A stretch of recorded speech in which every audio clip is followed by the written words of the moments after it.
এক সময়কার গ্রাম বাংলার সামাজিক বিচার এবং শৃঙ্খলার অন্যতম ভরসাস্থল ছিল পঞ্চায়েত।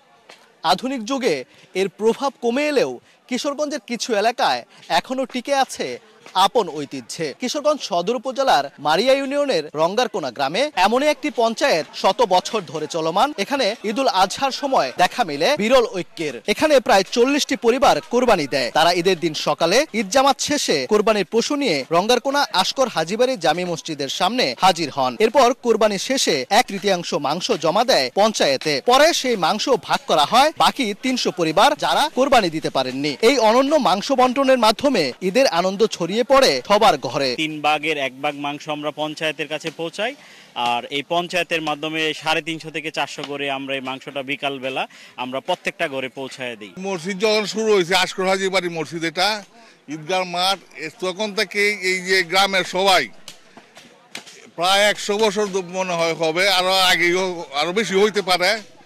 এখানে গ্রামের সবাই একটা পঞ্চায়েত মিলিতভাবে সবাই একত্রভাবে কুরবানি দেয়। আমাদের ওই গ্রামের পপুলেশন ছিল মাত্র এই 80-90 জন। বর্তমানে আমাদের গ্রামের যে পপুলেশন 600-র উপরে দাঁড়াইছে। এখানে যারা কুরবানি দেয় না তারাও আপনার স্বেচ্ছায় কুরবানিতে অংশগ্রহণ করে এবং আপনার সকল কাজে অংশগ্রহণ করে। এরা এখানে মাঠের মাঝে 3টে বন্ডক করে বরিয়া, একটা বন্ডক মানে গরিবের হকের লাগে তুই যা, এটা আমরা যারা মানে গরিব আছি যারা কুরবানি না দেই এরাই আমরা তাকিয়া এটা বন্ডক করে আমরা নিয়ে যাই। এই অনন্য মাংস বন্টনের মাধ্যমে ঈদের আনন্দ ছড়িয়ে পড়ে সবার ঘরে। কুরবানি দিতে না পারলেও কেউ থাকেন না ঈদের আনন্দ থেকে বঞ্চিত। স্থানীয়ভাবে এর নাম দেওয়া হয়েছে সম্প্রীতির ঈদ। যান্ত্রিকতার ভিড়ে যখন সমাজ থেকে হারিয়ে যাচ্ছে পারস্পরিক যোগাযোগ আর সহানুভূতি, তখন রঙ্গারকোনা গ্রামের এই পঞ্চায়েত যেন সম্প্রীতির এক উজ্জ্বল দৃষ্টান্ত।